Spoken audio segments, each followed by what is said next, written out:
query into physical query and send it to data sources. Data sources means different databases. Don't worry about the right hand side here, forget about them. Now the data from the data sources is again extracted by the Oracle BI server, okay, and this database returns the output to the Oracle BI server once again. This resultant data is again pushed by the Oracle BI server to the presentation server. The presentation server will again post the data to the answers or the dashboard. That is nothing but your browser. So yesterday we have seen the browser would communicate with the web server, which is nothing but the presentation server, which is nothing but the Oracle WebLogic server. Browser communicates with this Oracle WebLogic server using HTTP TCP/IP protocol. This displays data in the form of HTML pages. This displays data in the form of JSP, Java server pages, because it is a Java based application. So because it is converting HTML to Java and Java to HTML, this is called as a presentation server. Then not only that, this JSP code is converted to logical query by the presentation server, that is by the Oracle WebLogic server, which is an understandable form for the Oracle BI server. Now that is called as logical query. Oracle BI server reads that logical query and converts into physical SQL. Logical query means logical SQL, and executes it on the data sources. The databases execute those queries and gives the resultant data. Okay, now you see how web server communicates with the Oracle BI server. Yes guys, how web server communicates with the Oracle BI server.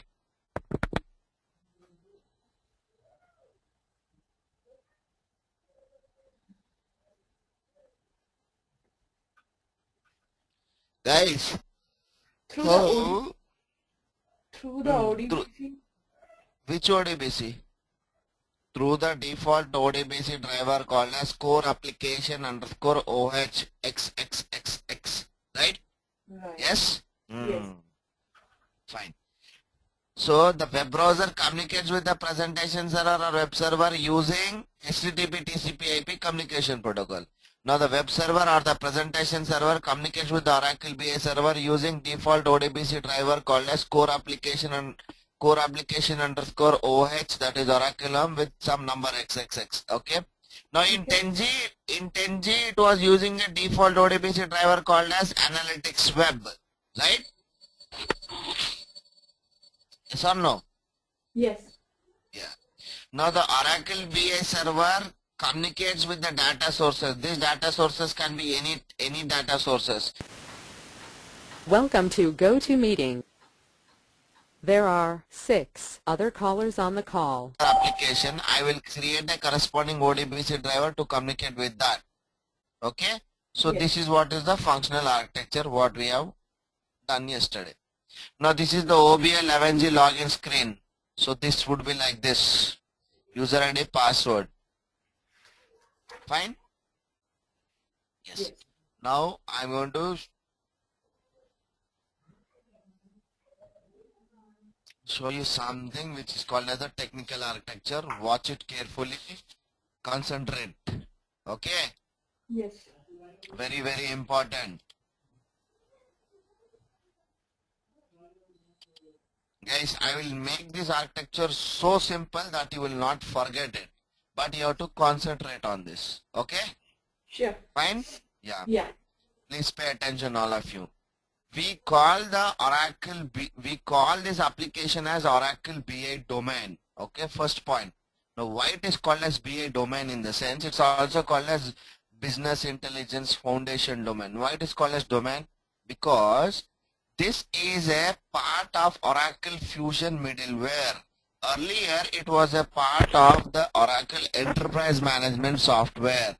When Oracle incorporated the concept of Fusion middleware, your OBI application is now a part of Oracle Fusion middleware. Okay, so Fusion middleware consists of different applications. So under Fusion middleware, Oracle BIE is only one application. Fine. Now what happens is, now this is under a very big group, or this is under a very big family as a member. So whenever you are installing this Oracle BI application, automatically the Oracle Fusion middleware will also be installed. Automatically the Oracle Fusion middleware will also be installed. Let me start the services and keep it ready. Okay. So that is why we call it as Oracle BA domain, which is a part of the Oracle Fusion middleware. Okay. Fine. Clear? Yes guys, clear or not?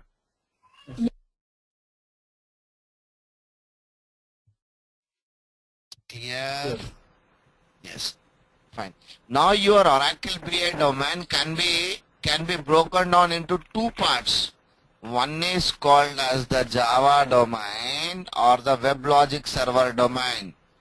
WebLogic server domain, which is the Java, which is also called as the Java domain. Why? Because all the components here are written in Java. Okay. And on the other hand, we have the BA domain or the BA instance. This is called as the system components or the BA components. In simple words, BA components. So this is WebLogic server Java components. This is BA components. Clear? So how many parts you can break it down into? How many parts? 2 parts. What are they? The Java, the WebLogic server, the Java side, and other side is the business and intelligence side. Components. Okay. Okay. So you can call them as the WebLogic server domain and the BA components. Or simple words, you can remember this: Java components, system components. You can remember this word. Okay. Okay. When we say Java components, it is the WebLogic server. When we say system components, it is the BA components, business intelligence components. So you can say, you can break it down, the entire BA domain, you can break it down to two components. One is the Java components and the system components. Fine? Clear? Okay? Yes. Yes. Now come to this. What is this here? Yesterday we have installed on Rajiv's machine repository creation utility. Okay. When we were installing the repository creation utility, what happened, guys? Tell me. What were you doing? Two schema where we downloaded. One is the BI platform, other is the metadata. Metadata. Very good. Excellent. So those two schemas are this: BA platform and metadata tables, nothing but the metadata services. So this is again MDS. Metadata tables are nothing but MDS. So this is your Oracle database, ORCL, which you have installed first. You install the Oracle database. Into this Oracle database, what you have done is you run the RCU. What is RCU, guys? What is RCU? Repository component unit. Creation utility. Okay. Repository creation utility. Then you will run the repository creation utility and install these two schemas into the database. Okay. And install these two schemas into the database. Okay, so what are the BA platform schema and metadata tables? Hence, what it is telling you, yesterday I used this word, infrastructure. Why it is called as infrastructure, guys? Why it is called as infrastructure? Come on, guys, you're not answering. Pardon? Because this would be the base, and on that basis, the logic we will perform the logic. Not exactly the logic. It is the base. It is the base on which you are installing the Java components and the system components. Nothing but the entire Oracle BI domain is installed. Understood now? Yes? Yes. So that is why it is called as the infrastructure. The entire Java components, the entire system components, nothing but the entire Oracle BI domain is getting installed into these two schemas now. Got it. That is why it is called as the infrastructure. Understood now what is the relationship? Yes? Yes. See, I am explaining you so clearly so that you will not have any confusion while explaining the architecture to anyone. Okay, clear? Yes? Yes. Yes. Fine. So, you install the database, you run the RCU to create the default schemas. That forms the infrastructure wherein you will be installing your Java components and VA components, nothing but this is now your entire OBIEE application. Okay. So, you are going to install your OBA application into this VA platform. Got it? Clear? Yes. Clear. Yes. Fine. Now, actually, this architecture I'll explain you for 2 days because you have to understand each and every component very clearly. Once you understand this, then it will be very easy for you to, work with the application. Fine. Let us concentrate on the system components now. Okay?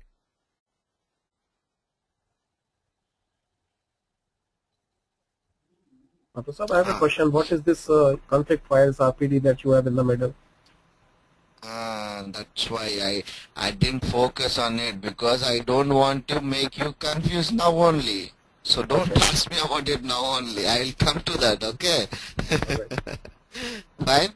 So if I start explaining you that, you will not understand anything because those are files related to different components. Okay? See your different components here.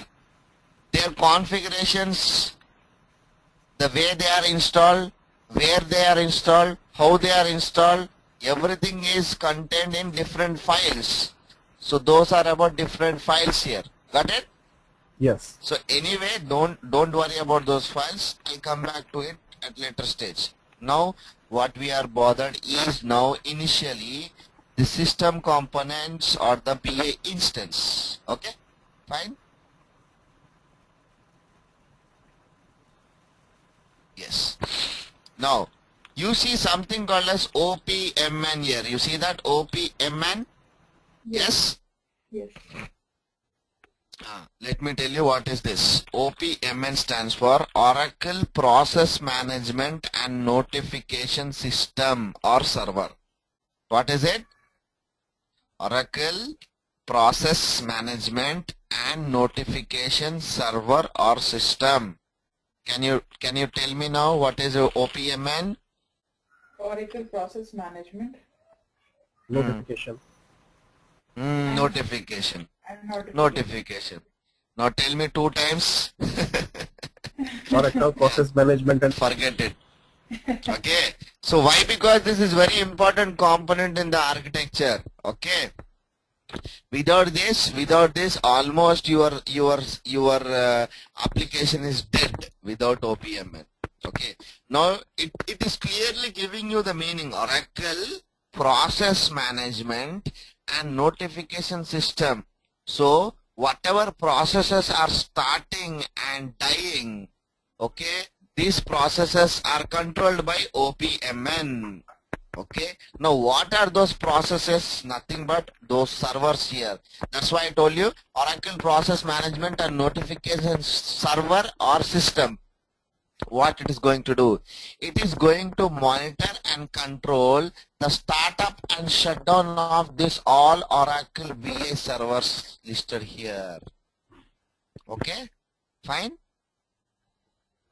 Yes? yes. So what is OPMN going to do?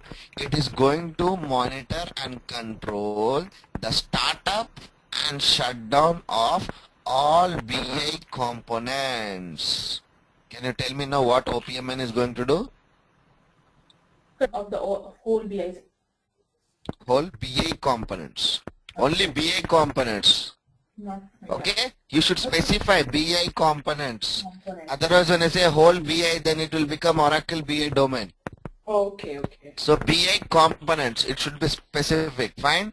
So now what are these BI components? See, you have 5 BI components here. BI server, BI presentation server, Java host server, cluster controller server, scheduler server. All of these are servers. Okay? Fine. Yes. Yeah. Now, what is the specialty of Oracle BI server? You tell me now. Because yesterday I told you the importance of Oracle BI server. So you should tell me now what is the importance of Oracle BI server. Come on guys, you should tell me now. Because I clearly explained you yesterday what is the specialty of Oracle BI server. Yes. If you're not going to answer, $5 fine for all of you.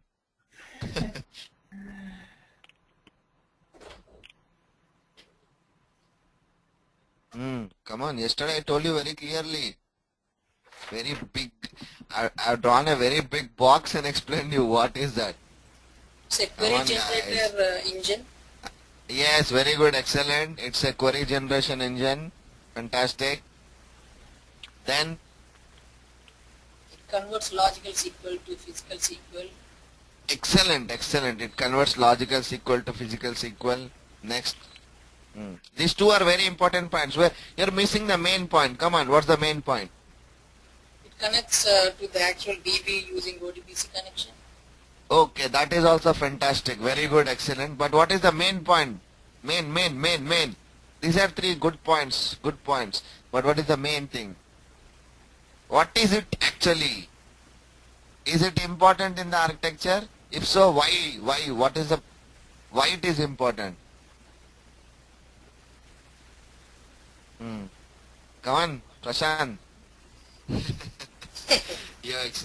Okay, I'll tell you. It is called as the heart of your OBI server, right? Yes? That's right. First point is it is the heart of your OBI application. Without OBI server running, your OBI application will not work. And first of all, it is the heart of your OBI application. Next, it is the actual query generation engine. It actually generates the SQL query. It converts the logical SQL to physical SQL. It helps you to communicate with different data sources. Yes, guys, understood? Yes? Yes. Fine. Now let us get in depth to the Oracle BI server. Now before going in depth into the Oracle BI server, I'll have to show you something.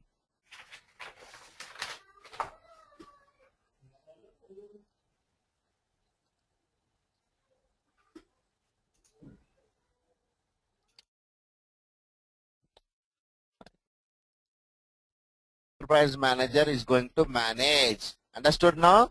Yes? Yes, guys? Yes. No, can you please repeat, Prashant, this fusion middleware control? Yeah. See, wait. I will represent it diagrammatically here. Let's say this is FM, fusion middleware. Okay? Yeah. In this fusion middleware, your OBI application is one application running, right? OBI, right? Yes. Like this, there are several applications under fusion middleware. Oracle Data Integrator domain, okay? Oracle Warehouse Builder domain, Oracle E-Business Suite domain, okay? These are components in the fusion middleware. Okay, so this Fusion Middleware Control or the Enterprise Manager is not only going to control your single OBA application, but it is also used to control and manage all other applications which are there in the Fusion Middleware. Understood now? Yes? Yes. So Enterprise Manager is very important component. Fusion Middleware Control controls all the components of the Fusion Middleware along with your Oracle BI also. So how to launch it, how to invoke it, that is very important.